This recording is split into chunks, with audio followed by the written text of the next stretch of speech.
Greetings, friends. My name is Jessa McLean, and I'm here to provide you with some blueprints of disruption. This weekly podcast is dedicated to amplifying the work of activists, examining power structures, and sharing the success stories from the grassroots. Through these discussions, we hope to provide folks with the tools and the inspiration they need to start to dismantle capitalism, decolonize our spaces, and bring about the political revolution that we know we need. All right, we got a squad with us today from Eglinton-Lawrence and Don Valley for Palestine. It's a community group, obviously spurred in response to what we're all seeing and experiencing right now. I don't think I need to explain that. But we pulled them into the studio. You may have heard about this group, and we'll hear the details of exactly what happened. But Toronto police have declared part of their neighborhood off limits to protests. I'm thinking specifically pro-Palestinian protests, but we're going to get the details from these folks. I'm sure you have seen the footage of the overpass confrontations that we, not just in this location, but for around the city. And we're going to get a firsthand experience here. We've talked about this case before on one of our Rabble Rants, but it's nice to hear. We're going to get the origin story from these folks on how they came together, how they've responded to the police, and some real kind of personal reflections on what that's been like.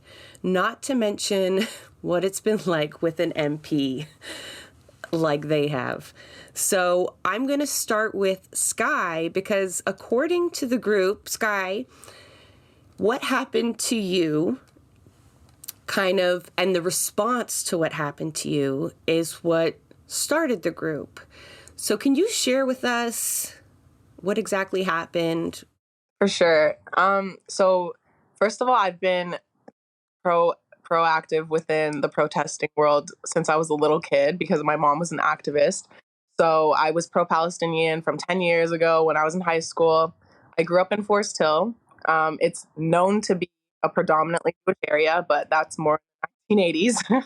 Now it's very, very mixed. And obviously the whole genocide started, and I'm not in high school anymore. I'm 25 years old. So I thought, okay, what is a better, because when I was in high school, I would just walk around the school saying like free Palestine. Like I honestly didn't care. I would get a lot of backlash back then too. And then now I was like, what's a good way, to still keep this going in my neighborhood? Because I grew up here. Everyone knows me here.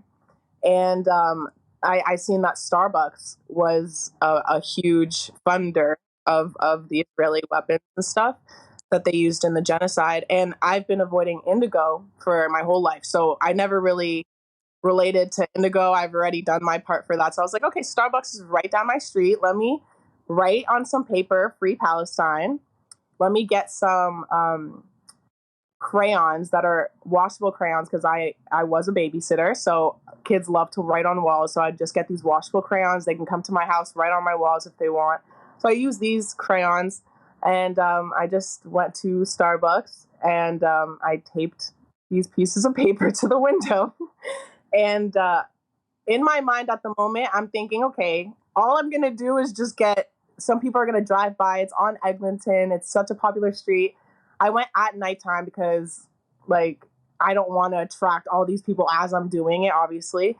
So I go at nighttime. I tape these pieces of paper to the window, and then I left, literally not knowing what was going to happen at all. Didn't expect anything, literally. I just expected them to see it, take it off the window, and go on with my day. To then wake up the next day, I was out with my friends having a good drink, and then I get a message from someone I don't know. I think maybe someone in this group. I actually don't know still. And they were like, it was me, actually. Was it you? Yeah. Hey, just letting you know you're getting doxxed online. And I was like, what? So I go check out what they're sending me, and it's people saying this girl vandalized the Starbucks.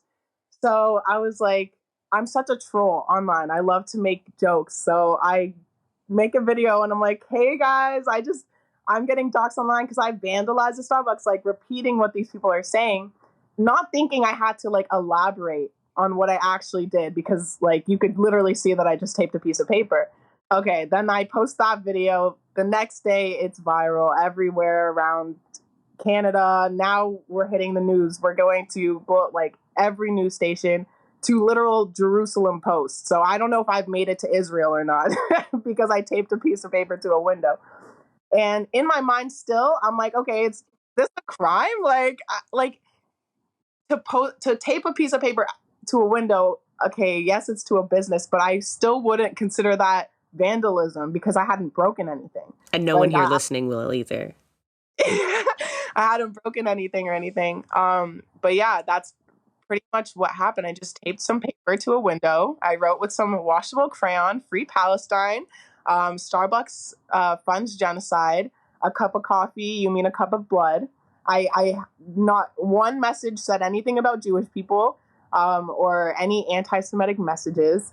But a lot of the news reported that it was anti-Semitism vandalism, which is a huge dox, right? Nothing that I wrote was anti-Semitic. Saying "Free Palestine" is not anti-Semitic, obviously. But yeah, couple days later, I get 7 white cops to my door telling me they're from the hate crime unit. I'm like, what? What are you guys doing here? You know, because I didn't commit a hate crime. They come with a search warrant looking for tape and crayons that I used. What house doesn't have tape and crayons? Right? Oh, mind you, they literally did not find the crayons that I left right on my, like, well, they I are only cops. have one. You know?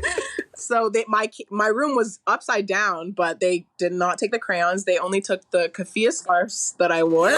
No, they didn't. Yeah, they took both my keffiyeh scarves, and because I had worn them while I was taping the thing, so I guess they saw that on the camera, and they took it, and then they took me to 53 Division to charge me with mischief under, and then I forgot what the last part is, but something. What were we talking about? To like you ruin the business or something for the day because they had closed the Starbucks down for the entire day, put yellow crime scene tape around the Starbucks. Like it was insane. But yeah, that's the response that I got for taping up some pieces of paper in the area that I grew up in. And from there, I've just been doxxed. I've had my babysitting profile taken down, which has only ever had 5 stars. And I'm actually one of the top babysitters on the entire website. Yeah, just if you Google my name, it is everything incorrect about me. So that's pretty much what happened. Do you want to just tell us or like talk a little bit about the conditions and the way that's kind of messed up? Oh, yeah. Yeah. So in order to be released from jail, they ended up, to be honest, all six out of the 7 cops, they were very kind. They were kind of beyond themselves about why they were even here. They came to my house. They were like best friends with my mom, like playing with my pets. Like they really didn't care until this one female cop, she was like, but you know what Hamas did was really bad, right? Like, do you understand why you're getting in so much trouble? She ended up pulling me aside before I got released from jail. And she gave me like this little interrogation interview, asking me if I'm a martyr or if I like wanted to sacrifice myself or all these weird things. And she came out of the interview saying, I think that she might be a Starbucks bandit, so we should just keep her on a curfew. And so she's not allowed to leave her house from 9 p.m. to 6 a.m. So that's been my condition since I got arrested. I have not been allowed to leave my house. And I've sent in 2 different bail variation forms to request to get that off because I'm not going to reoffend. I'm not going to be a Starbucks bandit. I was clearly targeting my area because I grew up here. Everyone knows me here. And yeah, they just keep declining me with absolutely no explanation. Just the Crown declines your request. And obviously, I can't work in babysitting. I also am in entertainment. I model, I dance, I make music, and I act, which the majority of these jobs are at nighttime. The 9 o'clock is probably when you're in the studio getting your hair and makeup done. So I can't work at all for that either. So they pretty much just taken everything from me, my jobs, my credibility. and everything just because I taped these pieces of paper to the window. As you were telling this story, I pulled up some of the articles written about this. I was curious. I haven't actually read them, and they're very, very poorly done. I mean, right in the lead, trying to frame it as predominantly Jewish neighborhood, having quotes of it being anti-Semitism in the headline. It's incredibly poor journalism. I'm curious, have any of them actually reached out to you for a comment? Any of the major or to hear about, like the fact that you're under curfew? Honestly, absolutely none of those news reached out to me at all. The only one that did was Global News. It was a journalist from the Global News who was doing an article about just a lot of protesters who had gotten arrested. So on top of my story, she interviewed the 11 people from the Indigo that got arrested the following week. Mine was a bit in there, but honestly, she didn't really do that great either. She was pretty much trying to put me in a light like, oh, is it because you grew up in this area? Like I was like experienced racism and everything growing up here.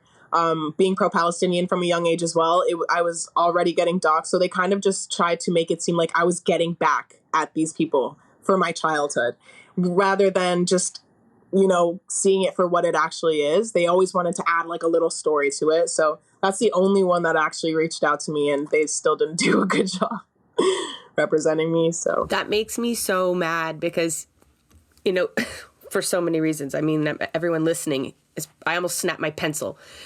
But, because we ask people to be disruptive on the show, right? We encourage it. I'll be open. Like, we massively encourage people to be as disruptive as possible, with the caveat that it comes with certain dangers. But never would I ever, in all my how many posters I have taped to places? Like, it's standard operating procedure. Look at all over Toronto's plastered with posters of something. Sometimes it's an event. Most of the time it's, a message like that. And never would I ever even caution anyone to worry about repercussions like that. And the framing, I think we've all just come so... I don't think the framing shocks us anymore, unfortunately. The fact that it was framed as anti-Semitic. I mean, we've probably done a half dozen episodes now trying to refute that and pushing back against that. But the level of which the police came after you, like, the public is awful. The public can be awful. But this is vengeful, that kind of conditions put on somebody. It is. Considering where you make your livelihood, especially, right? Like, that should be taken into consideration. Exactly. Not only, I do want to mention as well, across the street from the Starbucks that I had taped those, mind you, it was like 6 pieces of paper and literally printer paper, 6 pieces. Across the street, there is another business where there was at least 100 posters glued to the window saying, I don't know if it is a Jewish business or not, but regardless, it is, the kidnapped by Hamas posters.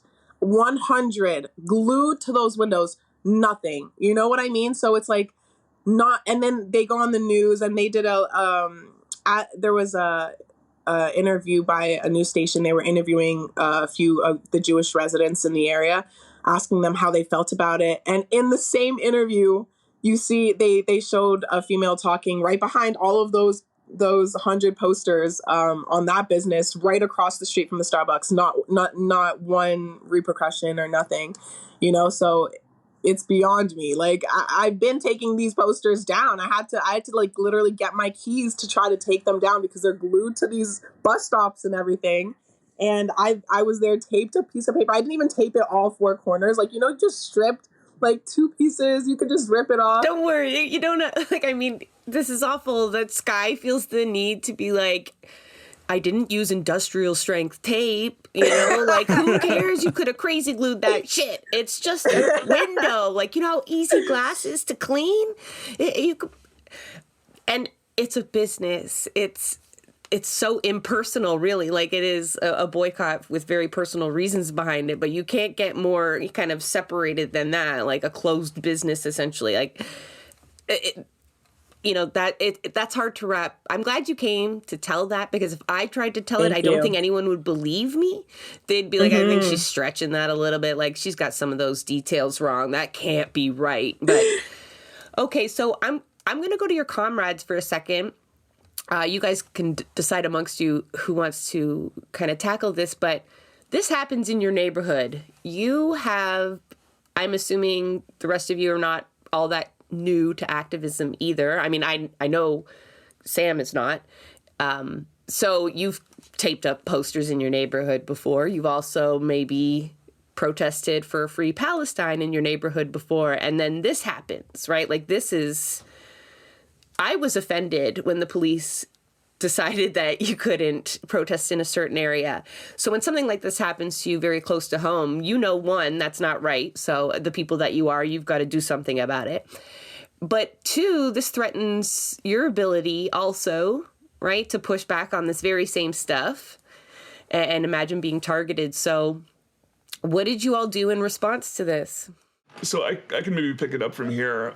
So this is like mid-November, right about the same time that our MP, Marco Mendicino, had traveled to Israel to take selfies in occupied Jerusalem. I moved to the neighborhood actually fairly recently, like, maybe just a bit over a year ago. And just to get to know what was going on, I tried to join whatever neighborhood Facebook groups were around. And so some of those are toxic, Ben. Oh my God. Like, you wouldn't believe how toxic. I mean, it's a lot of like ladies that I think watch their security cameras to like monitor delivery people to see if they look the wrong way at their Mercedes and then have a freak out. But we know the type. Yep. Yeah, no, but so I wake up, log into Facebook, and it's just like a barrage of like complete hysteria on this neighborhood Facebook group about how there's been an anti-Semitic hate crime, and whoever's done it needs to be deported. Like, even before they'd identified who Skigh is, the first thing was, we need to deport these people, right? Like, this is obviously not a real Canadian, because a real Canadian wouldn't be opposed to genocide, which I can't fault their logic. But they, included pictures of the Starbucks, which had literally like, I mean, Skigh is not lying. It says stop funding genocide on like printer paper written in like crayon, taped with like one piece of scotch tape. And the picture has like yellow caution tape all around it. There's all this stuff about how this has been reported as a hate crime. And then eventually, as the sort of day progresses, a few of us are kind of trying to push back. Like, is this really a hate crime? Like, is this not? I mean, you mean in the forums, right? You're trying to be the voice of sanity. In the Facebook group, like, just being like, the context for this is kind of obviously the thing that had recently cropped up, which was that the union trying to organize Starbucks workers had made some sort of solidarity statement, and Starbucks management had like sued them for that and tried to like really kind of union bust essentially around the issue of the union being pro-Palestine, right? So talking about that context, stuff like that. Of course, we're being met by this like incredibly incendiary and lurid rhetoric about how like, if we're defending this, then we must support every woman being like sexually assaulted or like whatever. And I mean, through this process, I think like 4 or 5 of us kind of like recognized each other and back channeled each other, being like, can you believe like what you found like the one person making sense, and it was like a boy, right, a life preserver, and you just grabbed them. Is this really happening? No, exactly. And so we're like messaging each other, and we're also like kind of talking about, because again, this is the moment that Mendicino decided to travel to Israel, about like, I mean, like, how can this like be our federal representative, like the person that is our line to Canadian foreign policy? And so like the early proto discussions that kind of led to part of the group coming together like really happened there. So that's like one side of the story of the formation of the group. I think, Asiya, you mentioned you kind of have another perspective, because we actually connected with Asiya's kind of squad that had been coming together via, like, I think I reached out to the Danforth for Ceasefire group, being like, it's really cool what your neighborhood is doing, and they connected me to like a TO organizers group where I met like Asia and a couple of other people. So I don't know, Asia, do you want to speak to your experience? Yeah. So me and someone else I found from Eglinton-Lawrence met on a sort of presentation about anti-Semitism and things that were going on. That was organized by Independent Jewish Voice. And then I was like, yeah, they kind of explained the history and what's going on now and how some things are wrong and whatnot. And at the end there were questions and I asked for some advice. And then I was like, how can I go about speaking to my MP who's like, he's just very racist, and how do I approach this guy looking the way that I do? And they didn't really know what to say, but then somebody spoke up and they said, I'm actually from that riding, and I'm actually Jewish, so we could go together, and if he tries to pull anything, well, he can't. So that was very, very cool for me, and since then we had been trying to find other people to join us as well, to finally set up a meeting with Mendicino. And this is like the end of December, I think. So I was aware that people had already sent and called, 100 times, hundreds of emails, and he wasn't responding to them. I think Ben said the first and only response was telling people that Mendicino is away on holiday, right? Yeah, the first email response I got after like 150, 170 something emails was like on Christmas Day. I got a out of office vacation automatic email back from him. So at least I know that my emails were getting through. I hadn't been typing the address wrong. You're supposed to get an automated thing anyway from those MPs. I definitely haven't. I haven't. But yeah. So from there, we also connected with the Toronto Directory group, and we were just typing for weeks on that group chat. As more people joined, we're like, anybody from Eglinton-Lawrence, let us know, again and again. And then finally, we built like a group of 5 with Ben, and then we found like such a specifically talented group of people that it just happened so fast after that, and now we are here. Yeah. That is the best part about grassroots organizing, because the talent you untap by just like asking for help or letting people do what they do best. It's always nice when you have a eclectic group, right? Not everybody is pros at Photoshop and nobody knows how to set up a database, but you really can get a lot done with very few people if you let them loose, right? And there's trust there to just kind of go. Because you kind of answered one of my questions, and I'm kind of going to ask it anyway. You've gone beyond now trying to contact your MP. On top, Ben isn't just sitting there sending emails every second of the day, although you must have in order to have sent that many.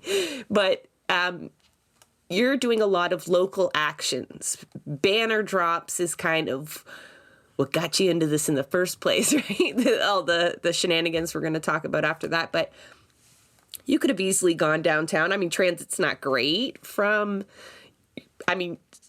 of you might be technically in Scarborough over there, but you could easily just go down to the bigger rallies. That's a lot less work. Why do you think that local presence is so important? Because like now you have to defend that right? It's become contentious. So it would be a lot easier for you folks now to just, blend in. Why aren't you doing that?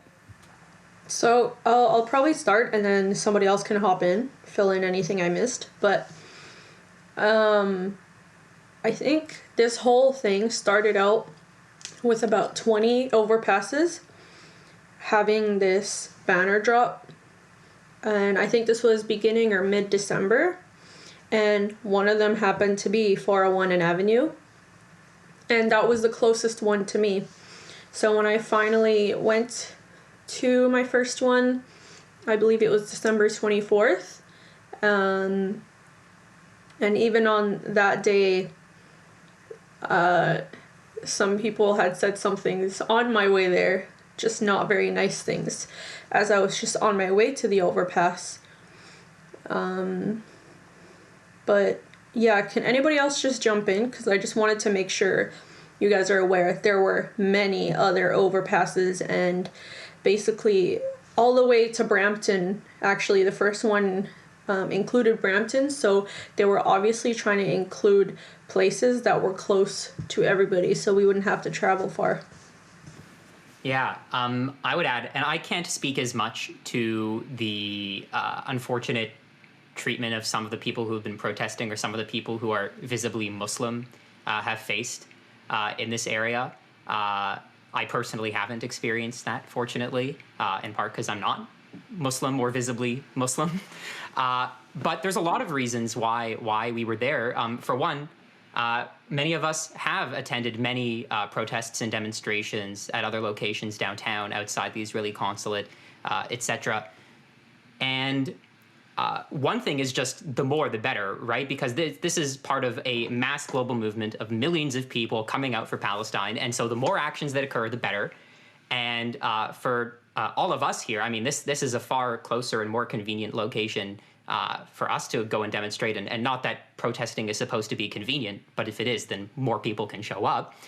And as has been repeatedly stated by us in the news and in our public statements, by virtue of being a highway overpass, it's a very high visibility spot. Thousands and thousands of cars pass by, and so it's a very easy means to spread our message. So as we have gone over so many times, that I'm sorry that I'm speaking so exasperatedly, but it's a very standard and natural location for a demonstration to occur. And that's really the end of it. But as some of my friends have mentioned to some extent already, I'm sure they'll talk about it a bit more, because of some racist backlash, some really just not acceptable treatment of some of the people who have been there. It's almost been sort of a self-defending response for people to continue coming back to this specific overpass in order to demonstrate that we have the right to be there and that we're not going to be intimidated by people who, want to, as one agitator put it, physically push us out. So it was never about, doing anything to harm or intimidate any local community members, be they Jewish or otherwise. It was initially just, this is a very standard protest. And as a result of the treatment that people experienced, we felt it was really important to continue showing up, not as organizers, but as participants, our group, continue showing up to show that, we have the right to exist and peacefully spread our message. I mean, I can maybe speak a little bit more specifically to the timeline, too. So Asiya mentioned that I think you had first gone to the overpass protest in the neighborhood on the 24th. I think we'd probably had our first group organizing meeting a couple days before, so we didn't actually attend that as a group. But on the 24th, I don't know if you know who Mir Weinstein is, or the JDL. We wish we didn't. I'm sure some of our audience does. Yeah, so the JDL is I think it stands for Jewish Defense League. It's an FBI-listed terror organization. Mir Weinstein was their former leader and has since kind of rebranded himself. I think he tweets under Never Again Pod 1 now. They've rebranded the whole group here in Canada. Yeah, and incidentally, he's been retweeted in the last little bit by our MP, Marco Mendicino, who, again, our MP has retweeted the leader of an FBI-listed terror organization while demonizing peaceful protests. But do you condemn Hamas, right? Yeah, exactly. So on the 24th, he had really put out a call to his following for people to come and physically chase off the peaceful protesters. So we, at that point, weren't a part of any of that as a group. But that weekend on the 24th, was when Nicole Ziegler was filmed making a like neck cut gesture. One of the counter protests smashed signs in a way that threatened to knock them down into traffic. Cars were keyed. A woman spat on one of the Palestinian protesters that was also caught on camera. And so I know that I was pretty appalled by that, and I think everyone in the group, which was coming together at that moment, were appalled by that. So the next weekend on the 30th, we organized a group to go and be there in solidarity. And we weren't the only group that kind of, I think, did that. I mean, there was a whole crew from the Jews Say No to Genocide Coalition that was there. But when we got there, what we found was that the police had been mobilized to completely shut down the overpass. Now, the context of why the overpasses that were chosen was because they had sidewalks. So basically every overpass along the 401 in the GTA that had a sidewalk where you could go wave flags and drop a banner without disrupting traffic was chosen for these actions, right? By the organizers, which, we again weren't involved in that decision, but that's a common place to drop a banner. Everyone knows Avenue of, well, people in Toronto, sorry, I'm so Toronto-centric, Santiago. Ukraine solidarity banners dropped, no scandal about them intimidating local Russians or anything like that, which I'm sure there are local Russians that were probably very, unnerved by that. So we showed up and we found the police had completely blocked traffic. So again, the protesters had not blocked traffic. It was the police that did. Eventually we kind of found ourselves pushed into the intersection of Wilson and Avenue and, protested. And then I think a whole crew of us went up to the Division 32 to ask why they did this, where this order came from. One of the chants we came up with was 1, 2, 3, 4. What are you hiding for? Did you get any answers? Did you get any? Because I think that's the question that a lot of us are asking. Who gave them the right? Right? We may not be very articulate about it. Who the fuck do they think they are that they can just declare a neighborhood off limits to a legal protest? I mean, I don't know what the rules are about the actual banner drop. I mean, it's probably some bylaw out there, but that's routine. What gave them the green light for this? Yeah, so they refused to be clear. They just said that it came from downtown. That at the time, that's all they were saying. That's such a cop thing to say. Did he have his hand on his gun when he said it? Yeah. Yeah, and this is again before the official ban, right? And then again we mobilized to get a crew out there for the 6th. This is when Coffeegate happened, right? For listeners that don't know, cops got caught handing out coffee to protesters, to terrorist supporters. Not handing out, but just carrying from one protester who they were blocking from accessing the bridge to other protesters who were on the bridge. So they didn't purchase it. They just did a small favor and walked it over 20 feet. Yeah, I mean, I thought that was really weird. I mean, cops don't do that for us. Yeah, a few folks had arrived early and kind of beaten the cops to the punch, and so managed to stake out positions on the bridge. But then the cops came and created a cordon to block anyone from joining them. And so at one point, someone ordered Tim's, and whatever as we would So to Karima's credit, her full video captures this context that essentially the cops had blocked the delivery person, but consented to carry to just pass the delivery over to the other side of the cordon. And then when Marco Mendicino retweeted the video, he edited that context out, so it looked like the police had, bought the protesters cookies. Nothing is real anymore, Santiago. Nothing is real. Nothing you read about anything related to these stories has been real. And so we heard about Coffeegate from every media outlet. At the same protest, an 11-year-old was attacked. An 11-year-old was attacked in front of the cops by a counter-protester, was kneed and pushed. There's a case that's being processed.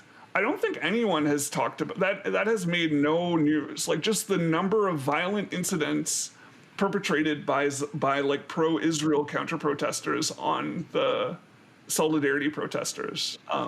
So What an absolute failure of media. And, you know, I read a lot of the stories relating, you know, Coffeegate and everything that came after, and it was very clear that they didn't bother to get any perspectives from anyone who was actually there, because otherwise they would have to talk about these things. But when you just go off of police press releases, which is what they mainly did, you get a fifth of the story, and a very conveniently framed one at that. When Skigh gave her answer and when Sam gave his answer, I know the audience felt the defensiveness, right? Like, they'll know you. I hope you all know I am on your side, right? And I know it's not with me, but it's because you have faced so much shit for doing something so simple. Like, to Sam's answer, you know, like, I asked about why local, right? And if you had imagined you were asking just maybe another person in another riding that was aiming to do the same thing, like, why do you bring locals together rather than just joining the mass group? You would have a really different answer. You hit on it very quickly, right? It's because that's the idea of the movement, right? Fire, right? We want wildfire. And every time you have a little spark, you get a bigger spark. And like, that's what I wanted y'all to say, right? Because I'm not looking to condemn you, no way.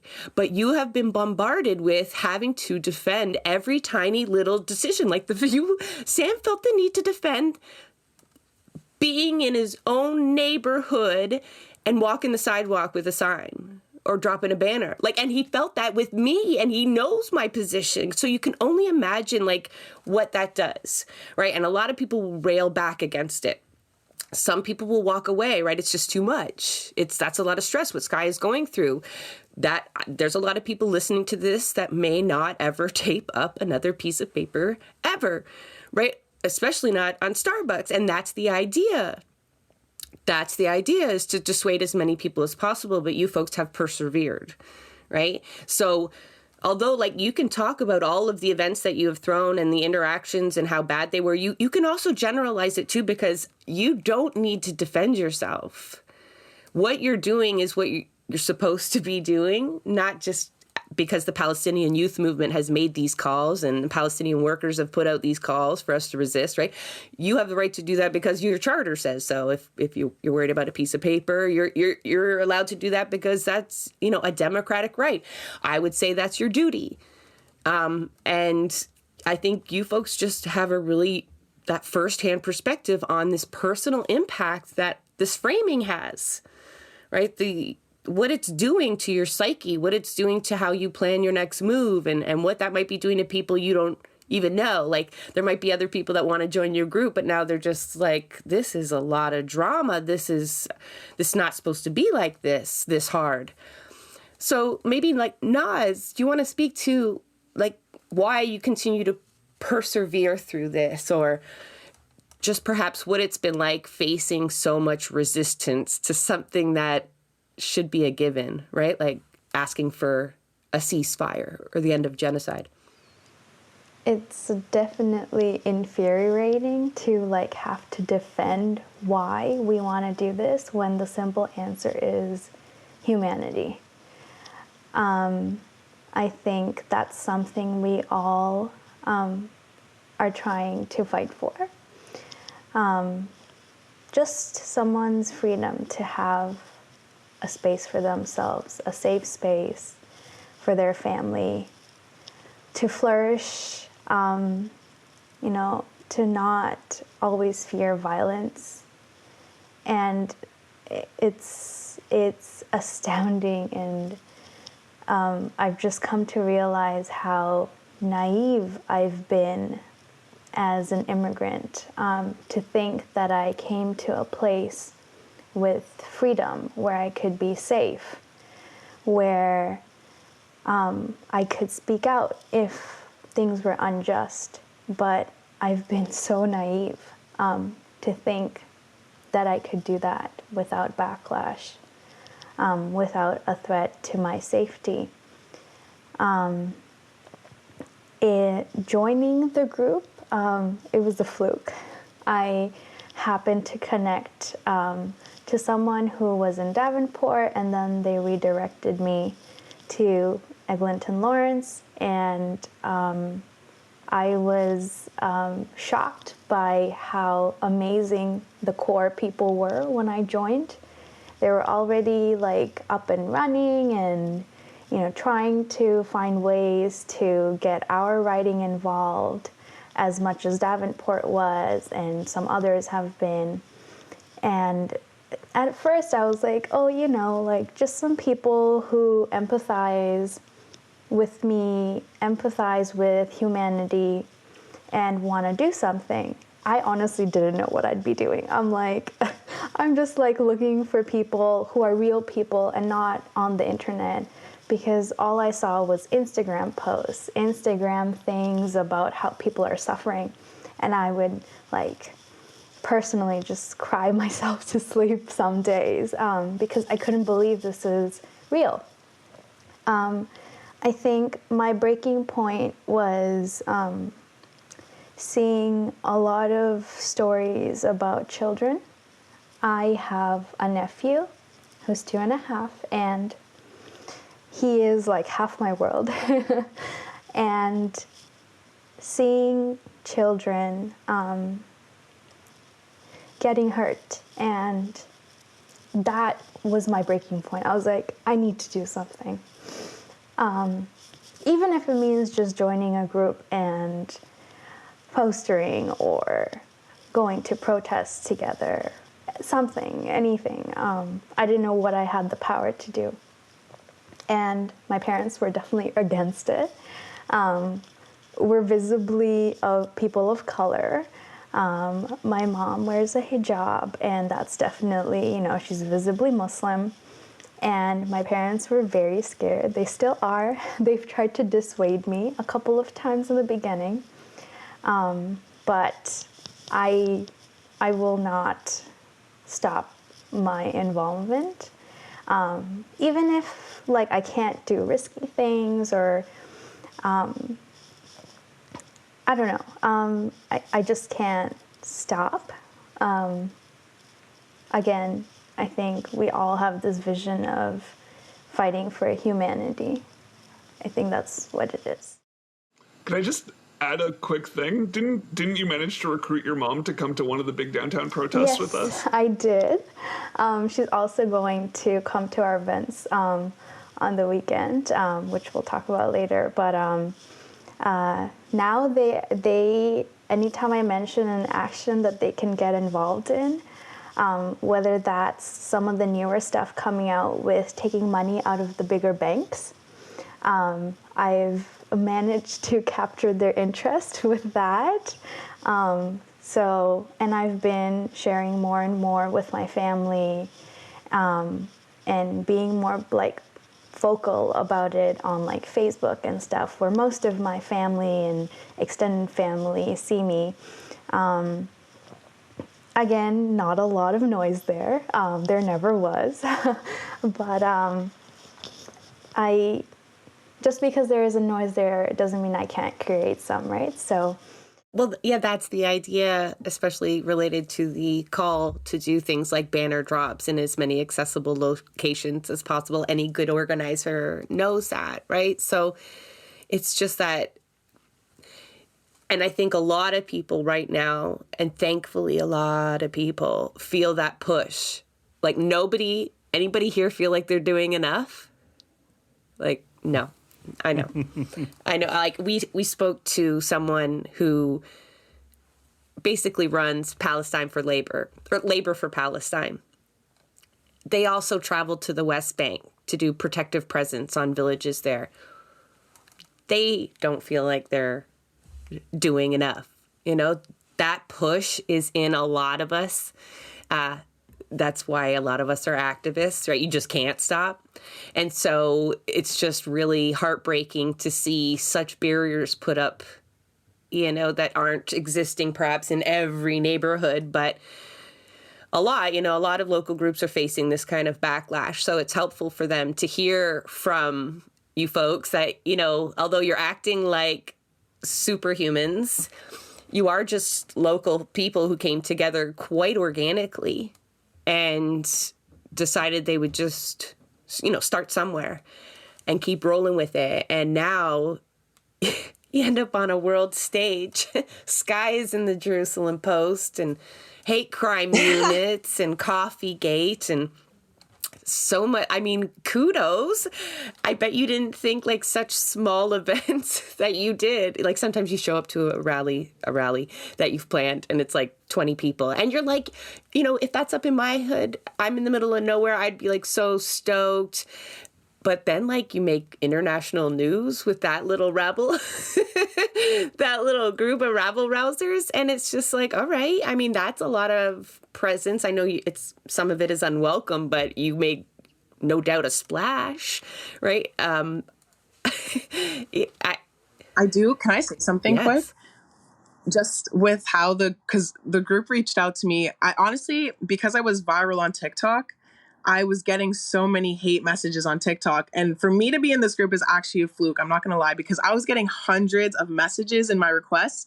And one of them, it looked like a fake account. It had like barely any followers or anything. Sorry. But they, they messaged me. You messaged me and it was like, hey, like we have a group. We heard about you. And like, I was so skeptical because I'm like, am I going to get set up? Like, I genuinely had no idea. I'm getting a million death threats every day. And I had no idea what their intentions were, right? And all I've known is like, I don't know pro-Palestinians in this area. I never knew that. So I was like, yeah, sure. Like, I was like a little bit skeptical at first. Like, okay, I'll join it. Do you have like a Facebook group? I don't want to give you guys my number. Like, I was really like scared like that. Like, I really didn't know them. But once I got into the group, it was like, honestly, it was a huge weight lifted off my shoulders. It really was, because I genuinely felt the support that they had. They knew my story without me knowing me at all and immediately offered support in literally every way possible. Like, I knew for a fact I was not alone, and they were at every corner. Nas, we found out we went to middle school together. Like, it was so random, like, to see that there's different people in my area that had this support. And I knew from that moment, like, okay, I'm not gonna shut up. I'm gonna go even harder. You're gonna see even more TikToks. You can keep bringing the police here. My mom's also a very pro-activist.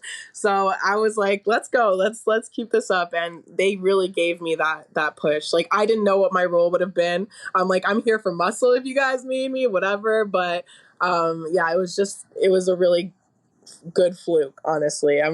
Thank you, Asia, for that. Thank you, Skigh, for that, because I think I saw your comrades smiling. I don't know if you had told them that before, but it's always nice to hear that you have been a support system. Sometimes you don't even realize you're doing it, right? You don't realize that people are leaning on you. So, I mean, everyone has heard the most recent development involving your protest, which is that, you're not allowed to be there anymore. Can you tell us about what happened when you went back, and have you been back since?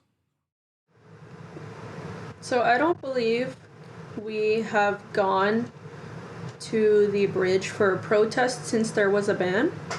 People respected the ban. However, we heard about a group getting together to just walk on that bridge, and it was people from our riding, and they were not going to drop banners or hold flags or anything. They were just going to walk across with keffiyehs. And this was partly because we wanted to make sure Palestinians can express their culture and feel safe and feel that they can just cross this bridge without being targeted. Same goes for visible Muslims and just people of color that are going to be wearing the keffiyehs.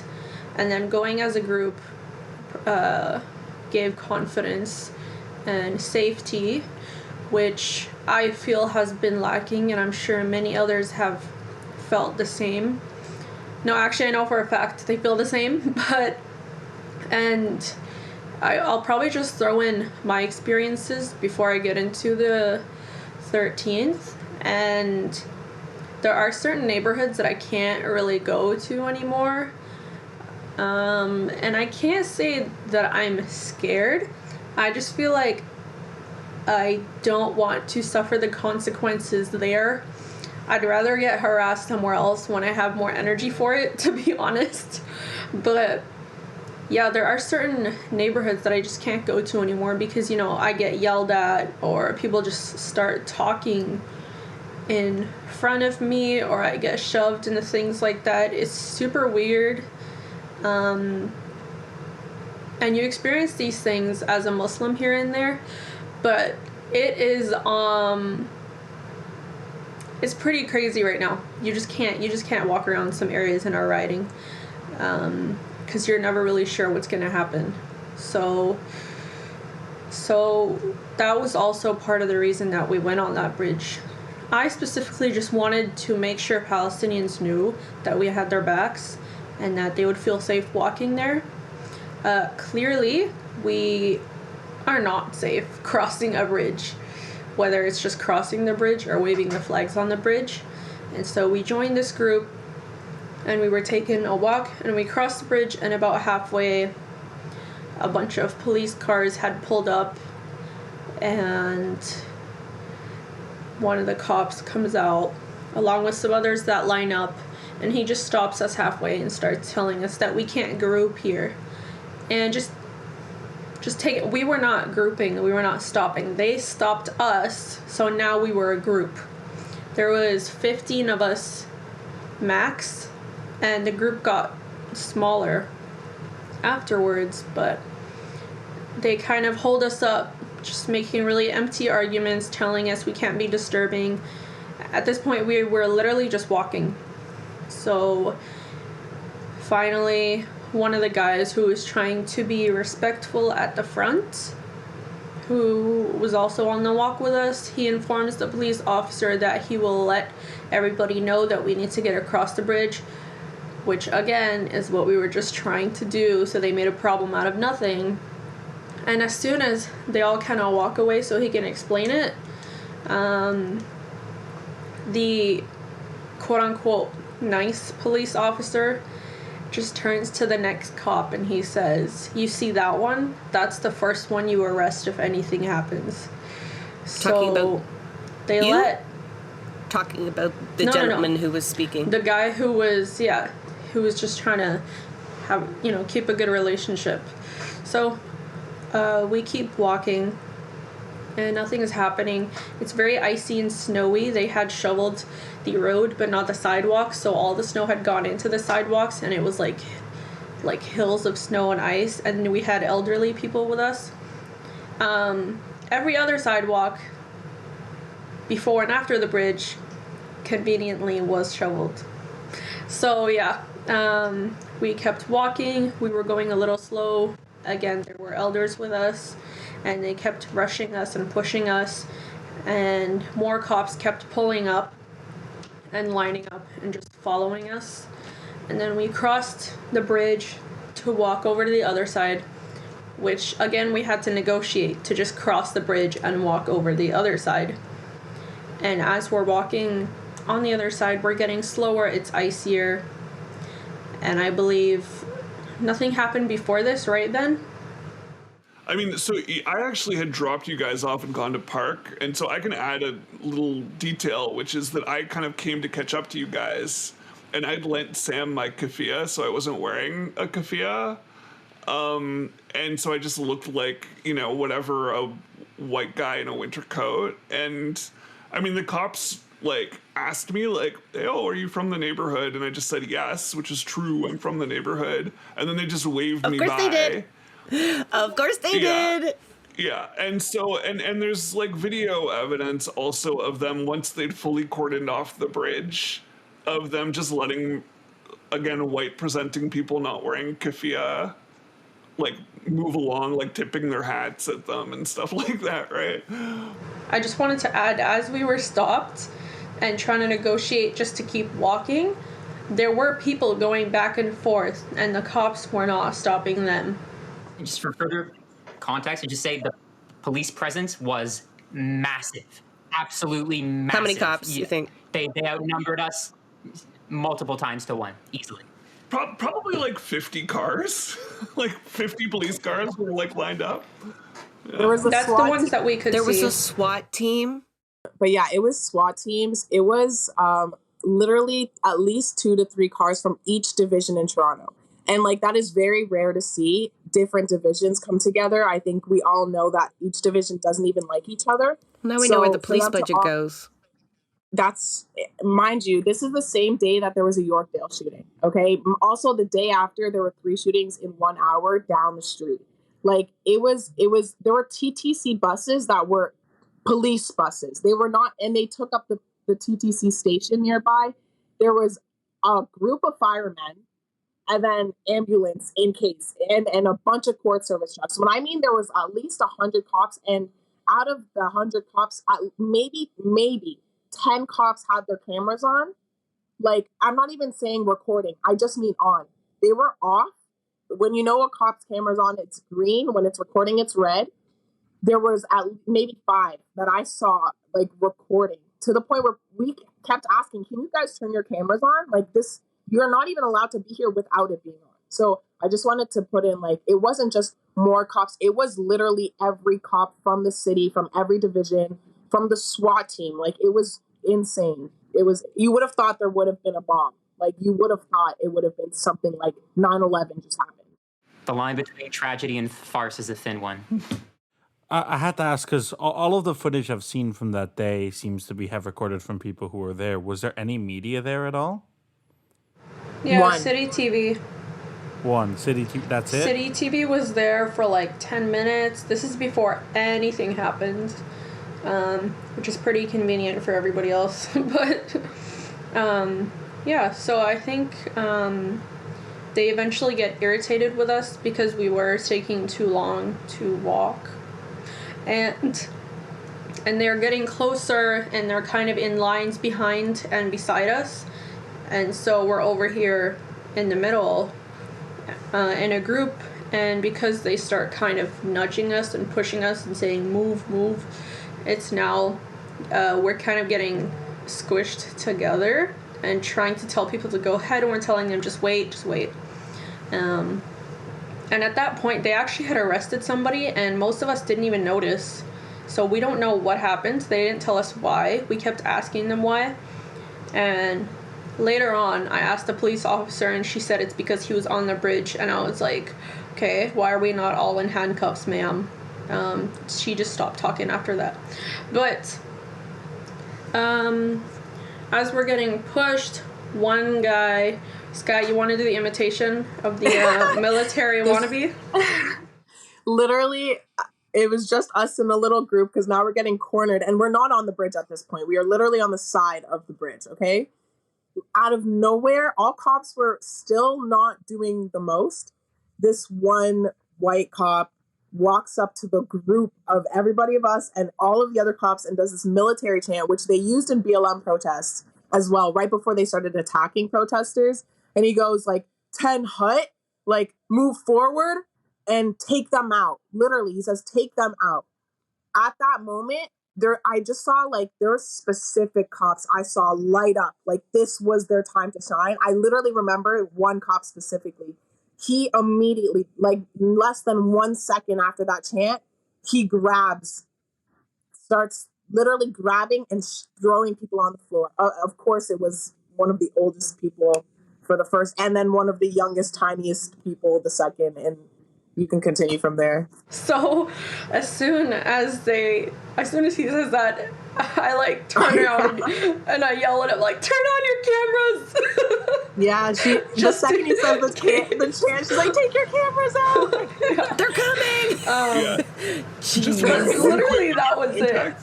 Like, right before they did this, they were like, we're not letting you do anything because it's for your safety. It's for your safety. Meanwhile, we're on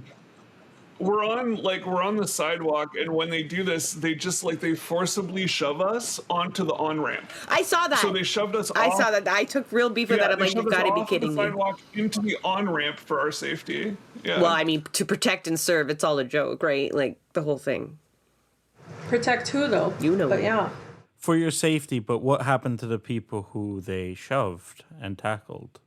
So I think at least half of us fell at some point because they really were pushing. The first person who fell was an older guy, and he was an imam, and he kind of flips and he fell on his head. And at this point, everything was happening so fast. We're all getting pushed. Half the people are on the floor, and they're kind of mocking us, saying, you're fine, just get up. And I'm yelling at them, stop pushing. And then I'm holding on to a friend who just, she was just having a panic attack, so I just had to kind of stay holding her. And as I'm holding her, we're getting pushed, and I'm yelling at the cop, and I'm saying, look at the elderly man, he's been pushed, and he's going, he's fine, just move along. And another one of our members went in to go help the imam.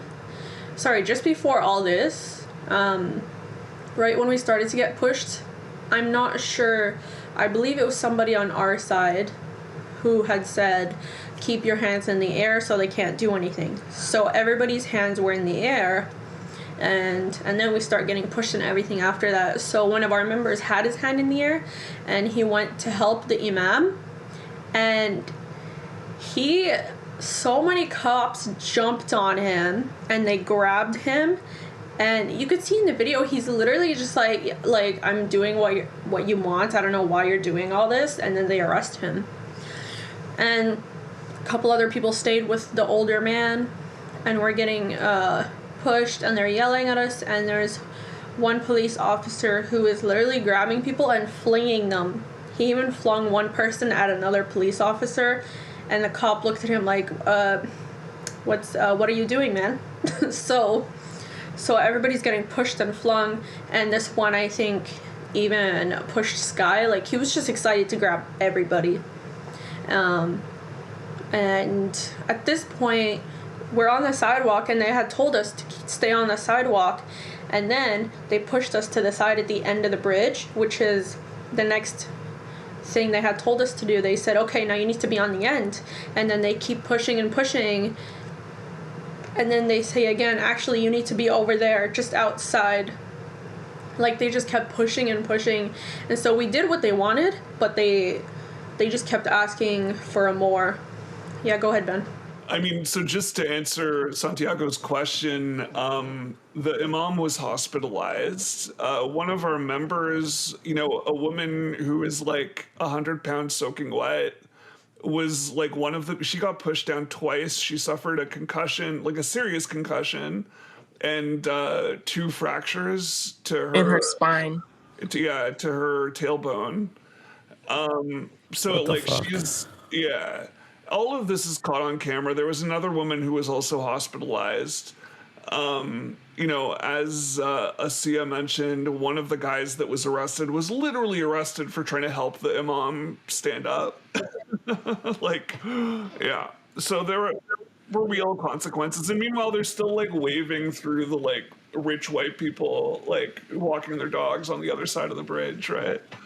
And there's a little crowd of people gathering, down off the bridge, kind of just, figuratively eating popcorn and watching this happen. Those cops from around the city have clearly been dying to get at some protesters, and you know what? It's fucking cowards saw a smaller group, right? They wouldn't come at one of the big marches like that. They wouldn't get away with it. So, yeah, you talk about that cop's eyes lighting up. Those are the kind of people that become cops, right? To do power tripping shit like this. But they were sent to make an example of you folks, right? They can't touch those bigger rallies, like I said. And so they came from far and wide. Their buddies put, oh, we got a call, sirens went on, and they were to make an example of you as a deterrent to, I think, that neighborhood to cease and desist, stop existing. Because you're talking about folks just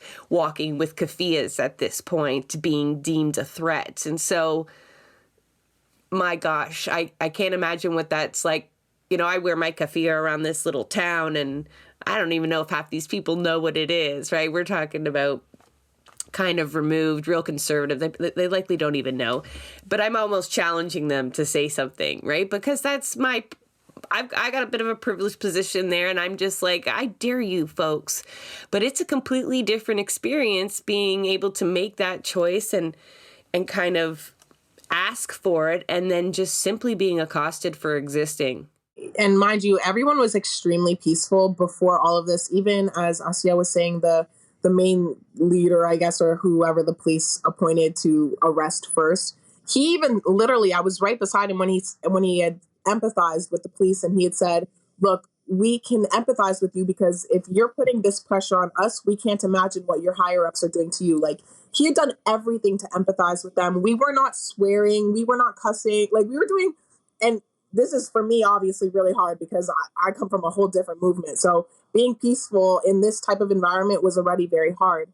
But it was until I saw them grab one of the members as we were walking in the direction they told us to go, grab him, drag him back to the middle of the intersection. And it was 6 cops digging their knees onto his neck, like George Floyd, no difference. I'm not even joking, in the snow.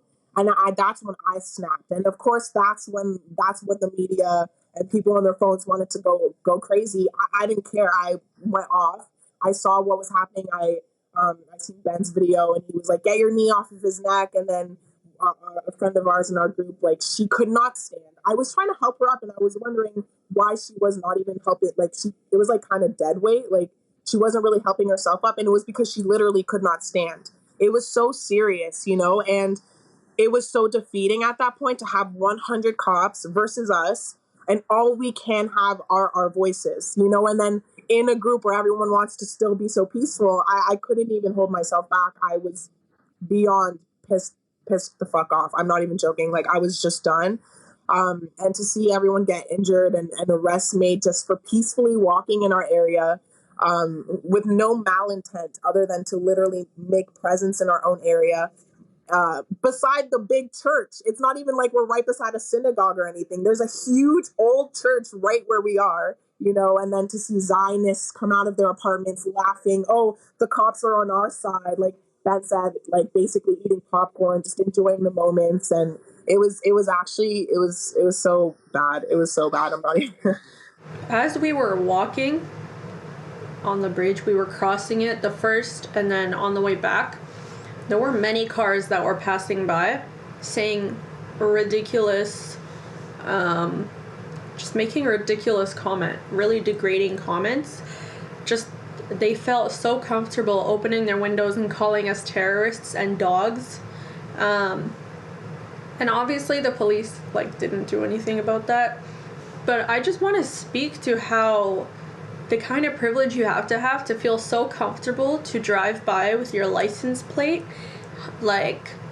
so many cop cars and police officers, and just know that nothing will happen to you if you insult or speak down or, I don't know, just hate speech, say anything directed at people, knowing you're not going to get in trouble, any consequences. Yeah. Not even that. They had they had Israeli flags in one hand, their camera in the other as they're driving. If that's not a crime on its own to not be focused on the road as you're driving, we're literally there this person is on their phone as they're driving. Do you not want to go do something about it? They're like, no, it's okay. They could just go. They're so focused on us. It made no sense. Just full on crimes being committed in front of the cops, and they're focused on the one group that's not committing a crime. I mean, just some, it's really memorable, the assholes that were, screaming racist bullshit from their cars, but, we got way more solidarity honks than we got those racist assholes. So, it's important to, that was really empowering, and affirmed that it is, it's not, this neighborhood is not a monolith at all. And I mean, even the fact that 30% of the people that live in the immediate vicinity are Jewish, why are we presupposing that they're pro-genocide, right? Yeah. Or even if they do support Israel, that this is somehow to wave Palestinian flags, which we weren't doing in this occasion, but previously, that waving a Palestinian flag, chanting Free Palestine, is a form of intimidation, right? I mean, that's kind of the sad thing about all of this, is that it's an attempt to delegitimize, right, the right to stand up and speak for Palestine and for the people of Palestine. And it's become its own whole separate rabbit hole of debate and news stories and cycles, when what this is all about is we're there to, speak out and protest a genocide and protest ethnic cleansing and apartheid and various other human rights abuses and atrocities. And now it's become a conversation about, the specific nature of individual protest actions. And it's great to get the attention so that we can then talk about our message. But it's a shame, and that's why I'm glad that some of the the events we have coming soon are going to be focused really on the change that we're trying to bring about as a part of this movement. Yeah, so the guy Skigh was talking about, who there was like 6 cops on him, was actually the man who was kind of at the front and trying to keep the peace with the police officers, even as they were pushing us. However, when people started getting injured, he obviously was getting concerned, and he says, "Stop pushing us." That was all they needed. That's when they grabbed him and dragged him away. That was literally all they needed. Like, he was just so level-headed throughout the whole thing, and they just grabbed him. And with that, I just want to bring in, like, Skigh getting arrested for the Starbucks thing, and the just really violent way they've been not being able to walk around the area without feeling uncomfortable or unsafe. But all of that, including January 13th on our walk, I think all these things are literally just the police trying to send a message early on to scare people and let them know that we can do anything. Because Skigh, girl, I've stickered so many Starbucks and Aromas and Cafe Landers. Nobody came into my house at 4 a.m. Like, maybe the TPS has like a contract with Crayola they have to defend. Budget talks coming up. I don't know. Like, I was like, well, okay, I've stickered at so many locations. When are they coming to my house? So I think, like, Skigh specifically, they went after her and made a big show just to send a message. Same with the bridge and everything that's happening. And it's now, intimidation. Yeah, now with the ban, I believe they've extended the ban to all the overpasses, but correct me if I'm wrong, or they're working on it. So their only argument... Exactly, because their only argument was that there were certain people in our neighborhood of a certain group that were feeling unsafe, and then they kind of played themselves. That framing was also, by the way, introduced by Mir Weinstein. Like, it was him on on December 23rd saying they're targeting a Jewish neighborhood that, like, instigated this whole special attention on Avenue. As awful as that man is, I mean, Olivia Chow did her own part calling attacks on Indigo anti-Semitic as well. So there's a lot of key players that have Olivia Chow has done a fed lot into this. It's conflating, like, a perfectly standard, genuine, peaceful protest action with some of the things you've seen, right, where there was the Jewish deli that was basically firebombed, right? And basically news articles talking about that and a protest in the same breath, as if they're the same thing or of the same moral character, which is just completely absurd. No, the news articles around this are. I'm a journalism student right now, and it's everything that we're taught is bad journalism. Is what I'm seeing in these news articles. It's beyond absurd, and combined with like they very much are making you guys scapegoats. It's very clear that because of the strength of the movements of the large protests in Toronto, that they've been waiting for the opportunity to pounce at anything, and they felt the frustration at how effective things have been, at least in my observation. One question I have, which isn't the question I had, but I know that if I'm not mistaken, and I'm no law expert, they're trying to use the Highway Act as a way to just, because they can't just decide that a protest in a certain area isn't allowed. That's not constitutional. But I believe that they found some loophole with the Highway Act. Do you guys know anything about that, or? Not off the top of my head. Following the nitty-gritty of it. I know Marco Mendicino has come out saying they should use the Highway and Traffic Act as grounds for banning the protest. I don't believe the police themselves in their statements cited any particular piece of legislation. I think they just stated, like, for safety, because there's been intimidation, we are banning protests at this location, full stop. Yeah, because they're not allowed to do that, right? That's why, and the fact that they're extending it to other overpasses makes me think that they do have a loophole that they're not making very public. Which they conveniently didn't tap into when they were dropping pro-Ukraine banners last year, right? From the same overpasses. Yeah, no, it's beyond ridiculous. We've got many examples of how those two resistance to occupation have been treated in the media by our government, by the public. People still have many Ukraine flags in their bio with no ties to Ukraine, but yet have something to say about Palestinian resistance. We know what we have to say to those people.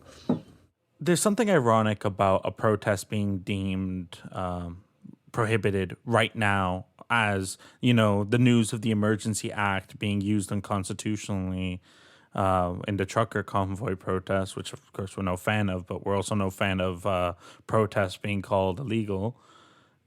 There's quite an audacity to be doing the same thing, except without the Emergency Act right now. And I don't believe it's something that would hold up if they had to defend it further on.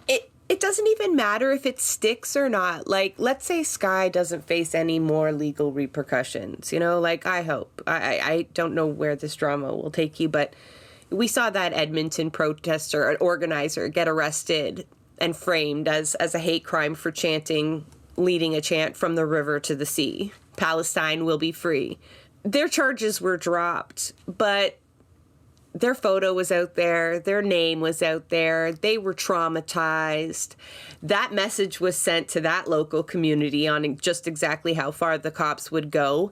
And the job was done, right? The charges don't need to stick, and they don't need to be constitutional, because the cops that actually end up enforcing something unconstitutional will face no personal repercussions. Nobody who enforced the Emergency Act will face any. There won't even be a tisk for the politicians who issued it. Really, it's going to blow over. Yeah, it's the impact on the psyche it has on the populace that really does remain after all of it, right? Even if all those legal problems go away and the charter tells you that it was wrong, the damage is kind of done, because not everybody can bring it to that charter challenge, and they know it. I'm going to sue you, but I don't know. Do you know how to sue somebody? Do you have the resources, the time, the emotional capacity to go through that? No, most people are just going to not go next time, right? Or find another way. Oh, I'm definitely looking to put a civil lawsuit in, because I will not have my name beside anti-Semitism or a hate crime when none of that is true. Canada thankfully has good defamation laws. I'm going to be using them. I have the time and I have the energy. Skigh, can you talk about that one report where they confused mischief for something else? Literally CB24 they're reporting my Starbucks thing. The headlines say Skigh Johnson charged with mischief, but the news reporter himself says Skigh Johnson charged with murder. What? I swear to God, my name is literally in the news. Skigh Johnson charged with murder. This came out of this guy's mouth. I literally called CB24 after and said, do you want to fire him now or later? Because that is not going to happen. To have my name associated, mind you, I work with children, autistic children, people, I help people for a literal living. To have my name so demoralized in all these things, it's obviously, just like Jess has said, it doesn't matter about the charges. You could put me in jail. I could come right out a month later, do community service, whatever. That's the very least of my problems. It's the fact that my name is out there in this light. Did they show a correction? Pardon? Did they issue a correction? Nope. Because that's the type of thing where a reporter has to come out and say, I said this and this was a mistake. I apologize profusely to not get sued. Did they fix it? No, they just had it in the headline and they never showed that one again. They just had the mischief in the headline. It just, yeah. So literally, I would have never known. But thankfully, on social media, people send me videos of me on the news all the time. I don't watch the news, so I would have never known. Because this is the news, right? Like, this is the stories that they're giving. It's bullshit. Can I just add something on top of Jessa's point and Skigh, which is something we actually talked about as a group earlier this week, and it's that this whole thing is just, it doesn't matter, because I think the conversation came up with the Emergencies Act and the truckers.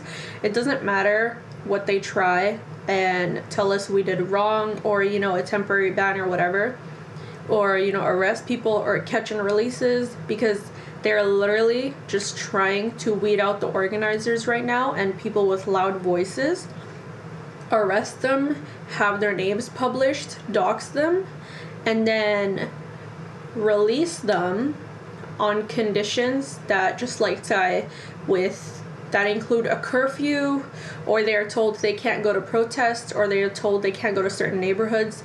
So their goal is getting accomplished right now, especially since some people don't have, you know, a law degree, or sometimes just basic information about how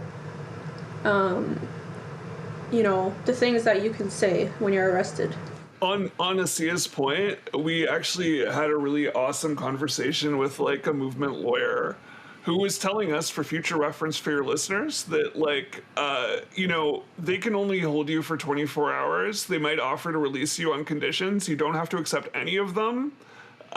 You'll get like a bail hearing within 24 hours. And apparently you don't even need to like find a lawyer for yourself, because she was saying that when it comes to bail hearings, the public defenders are actually generally pretty good and pretty reliable at, like, especially if the cops have arrested you for some bullshit, at making sure that you're released without, like, excessive conditions. And so for your listeners, I thought that was really good to know.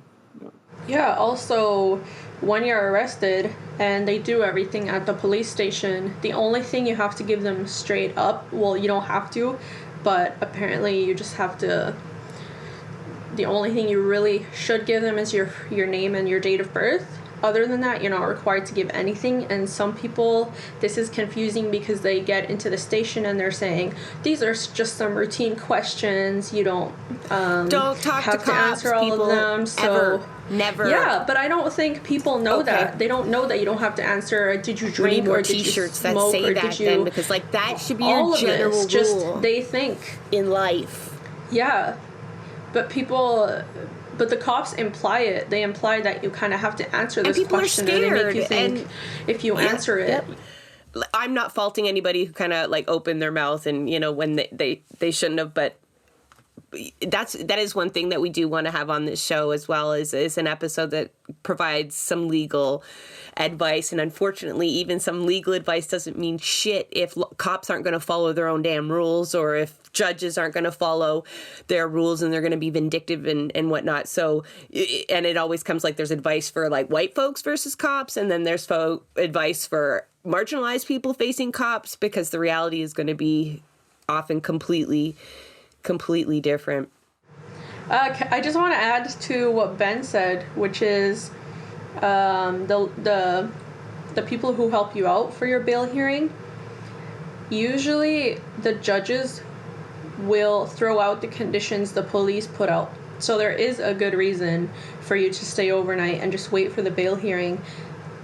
And it makes sense because when you read the conditions and what they're trying to get charged with, none of it makes sense. Seriously, a few people have been arrested in the last few days that have the most ridiculous charges. It's laughable. It does make sense from the perspective you shared before, you know, the purpose of finding organizers and handcuffing them, even proverbially, you know what I mean? And, you know, that's not a new tactic. Anybody I'm going to date myself, but anybody who was involved around the G20, a lot of the people who faced charges after the G20, were, which is kind of common, not allowed to talk to one another, which is really difficult if you're an organizer in a movement. But it was like, no talking about anything political online. No attending protests or any kind of organizing meeting associated with, disruption. And that is many, many, many years ago now. And this is widespread common tactic that folks should be aware of. So I'm very glad that Asia brought that up. And something similar happened after the Lamport Stadium encampment eviction. One of the protesters who was one of the organizers who was arrested, they put all kinds of crazy conditions for their release. And what they ended up doing was they went to talk to the Toronto Star. They got a big article published outlining everything, got a lot of attention for it, and I believe it got overturned. But it's also, when you get arrested, it is an opportunity because of how they're abusing the system. It's an opportunity to draw attention to it. And like that's what you need to do. Don't talk to the fucking cops, and make sure that your people outside are drawing as much attention to this as possible.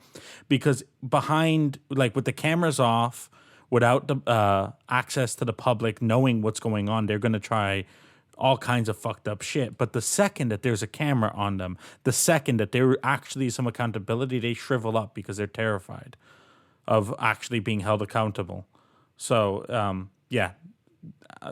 those were all great points to see it. Like, never fucking talk to the cops at all. I talked to the cops when I was in the jail because they were like, oh, well, you don't have to answer it, but if you don't, then we have more reason to do this. And I was like, we can talk. I have nothing to hide. Like, I will tell you I taped a piece of paper to a window. Like, I don't know what you want to talk about, but I will tell you that. And when they gave me the condition, they gave me the opportunity to stay overnight and do the bail hearing or get the condition. But I'm Black, and like I know a lot of my friends did that bail hearing and I never saw them again for a year or two. So for me, my safety, I knew I needed to take this condition. It was my best option because the court is already against me in every other way, and then now being pro-Palestinian, I was like, okay, I'm not going to take the chances to stay overnight because I genuinely will not know when I'm going home next. Just like putting in the bail variations and getting them declined. I mentioned in the bail variation, I did, I was with Asia when we were at the overpass. We did a news interview with City TV, CB24, like global news, like I mentioned to them I was in all these news articles, I'm working with the group, all of these things, and it's just constantly declined. So I know that the law, it's more like, oh, well, they could let you out without it, but no one's following the law anymore. So I literally had to take what they gave me, Can I just add, for all the newspapers that have misrepresented us, they are doing this fully knowing what we stand with and what we're saying because we send them our statements. And even the press release we did, we gave them our statement and we read the whole statement, and they just picked out the most convenient, neutral sounding statements that we made. So they're doing this with the full knowledge that they are lying. I just want to put that out there. Oh, yeah. So full manufacturing consent. One thing I actually kind of wanted to ask Jessa and Santiago, because I fully agree with you that, like, when you're under conditions of arrest, like, definitely don't talk to cops. But one tactic we've been talking about, because there's all these, like, spurious, like, reports of, like, oh, someone ate a watermelon or bought a watermelon, so I need to report a hate crime or something like that. Like, so, I mean, on the 30th, my partner and I were wearing keffiyehs and walking up to the overpass protest, and some, like, random dude yelled at us over his shoulder, I hope they fucking kill you all. Like, literally had, like, yelled that at us and then, like, kept walking or whatever. We were kind of shell-shocked by it. But then, like, 2 days later, Marco Mendicino, this is when he retweets the JDL dude, Mira Weinstein. He's like, he catches some protester making, like, a comment about how, like, Zionists had complained or something like that. And he's like, see, they're anti-Semitic. And everyone should report this stuff to the cops. So we were like, okay, well, if that comment, which was not a direct threat, is going to be reported to the cops, like, I mean, so we called the cops and just tried to file a report with them that had happened, just to, like, log it in their system. I don't know if you guys think that there's value to that as a tactic. That's a tough one because first of all, it's personal, especially, that's a form of assault and stuff like that.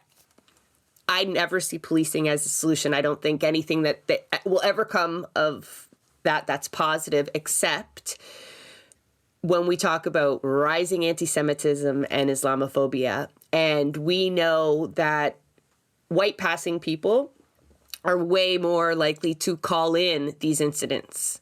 And so the figures that surround anti-Semitism are robust, right? They accurately, other than, the shit that we're talking about now, but they reflect the amount of numbers that people are experiencing or at least calling in for anti-Semitism.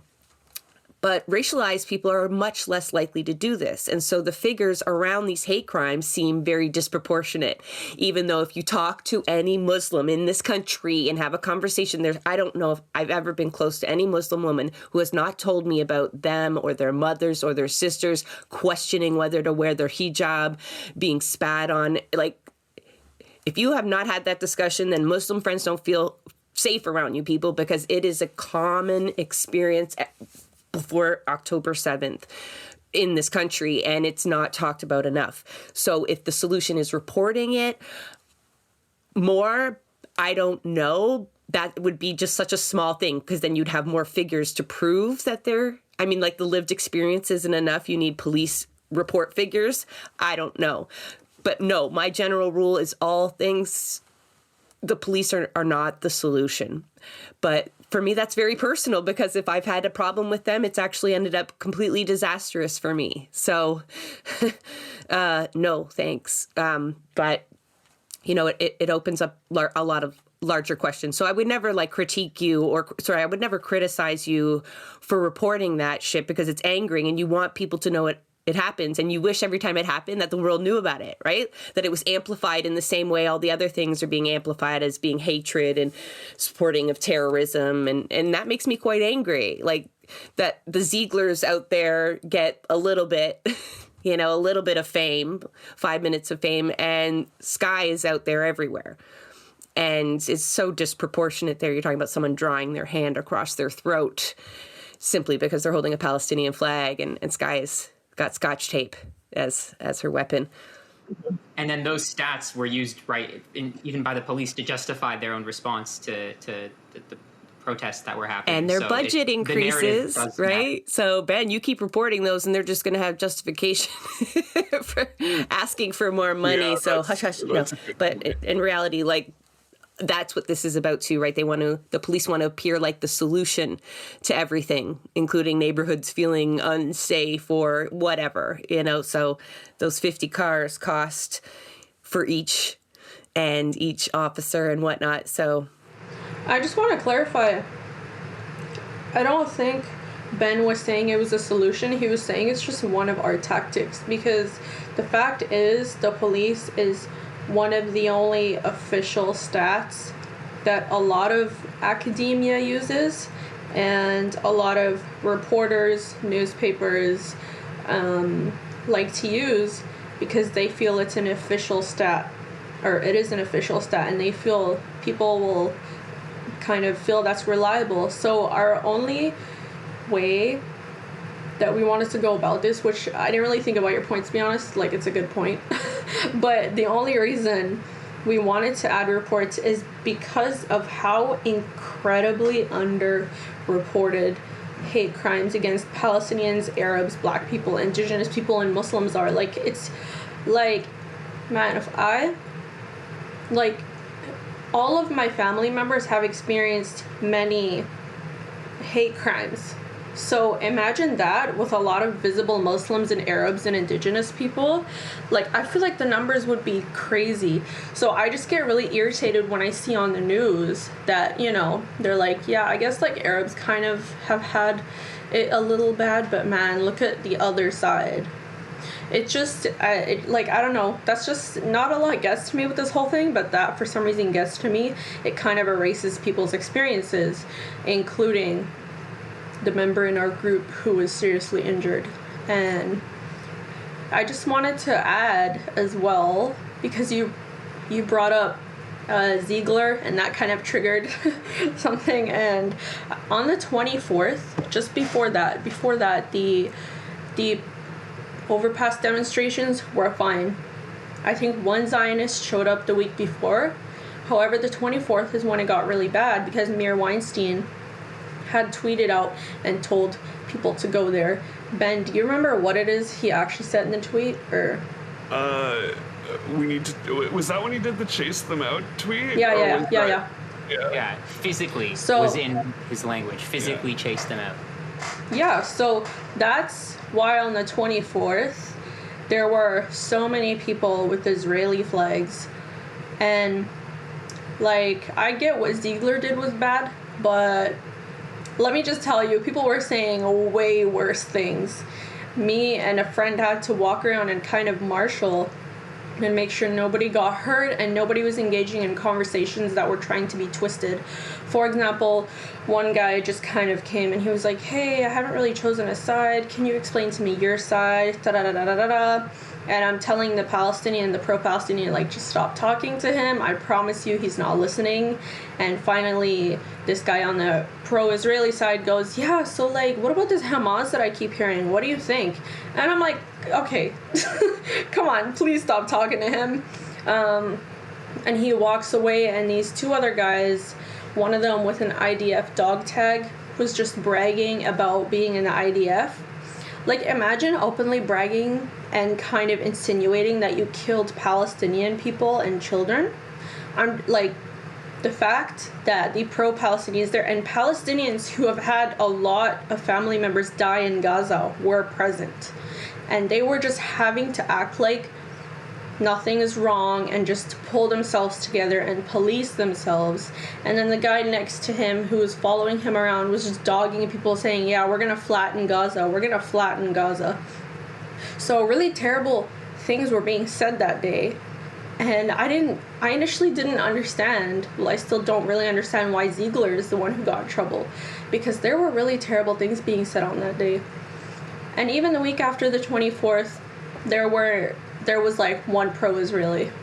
So obviously Mir Weinstein had a big hand in how everything is happening.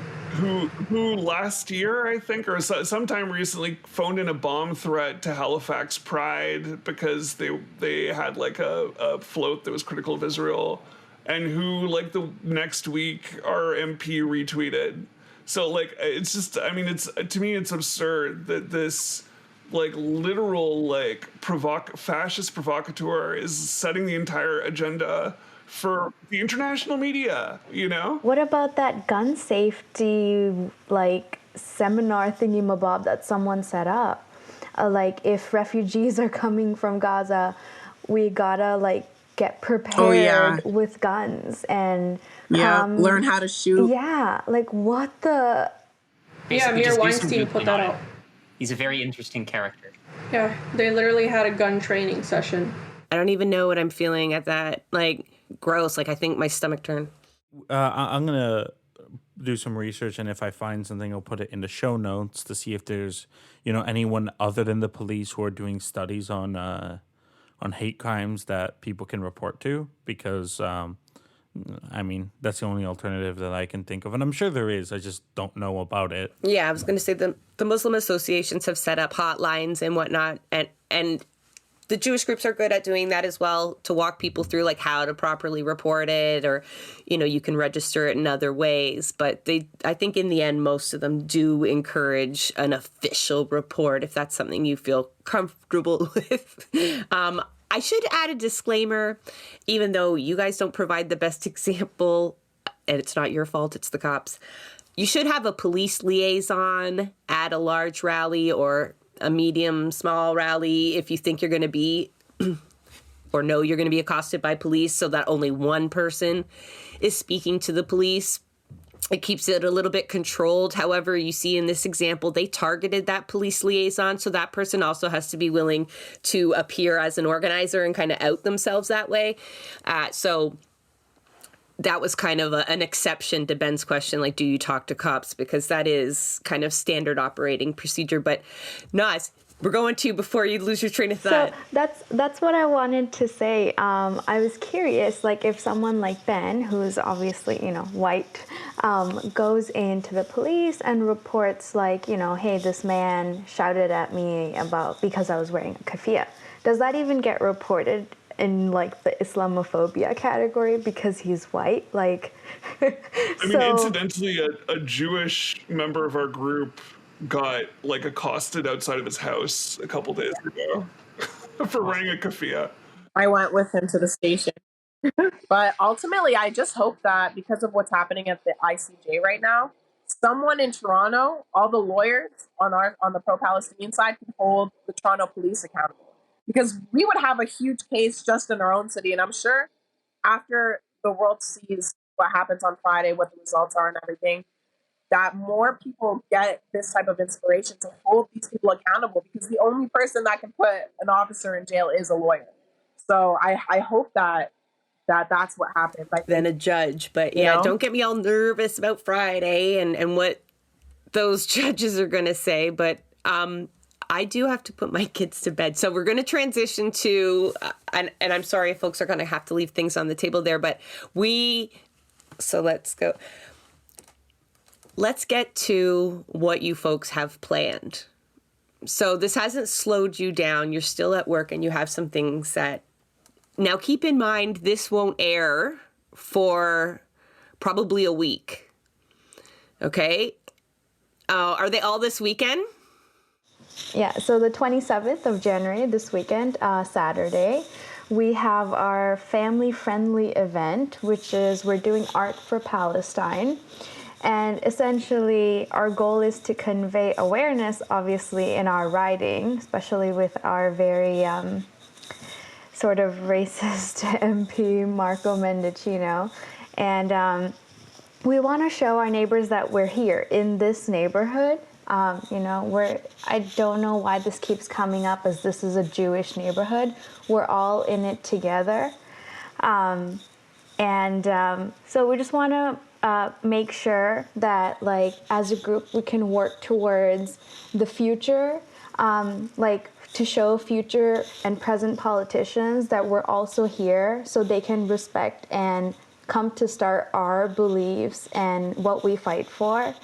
Okay, I'm just kind of like messing things up in my head. So Does anyone want to... When and where is it? So this is at the Winchevsky Center, 10 a.m. to 12 p.m. So we'll be doing things like making kites. We'll be doing Palestine-themed coloring pages, where we want to paint a big watermelon. I love events like this. We might have I love events like this and include like a creative element or that are family friendly. Not that I don't love a good we disruptive might have event a very special guest. So that's something to stay tuned for. Something fun for the kids, like this is really about building community. And, showing people in our neighborhood that people stand for Palestine. We're not just like a group of ragtags, running around trying to cause chaos. The 28th, the location cannot be released yet. We will announce the morning of. This Sunday, January 28th, we're going at 2 to 4 p.m. From 2 to 4 p.m., we're going to do a poetry reading. We're going to have 2 poets come in. We're going to have some of our members read some of the poems. I think it's going to be a really beautiful event. So just watch our Twitter, which is at ELDV4 Palestine.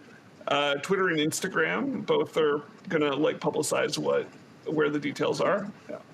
Folks, that was a journey, and I thought I knew some of your story, but I did not.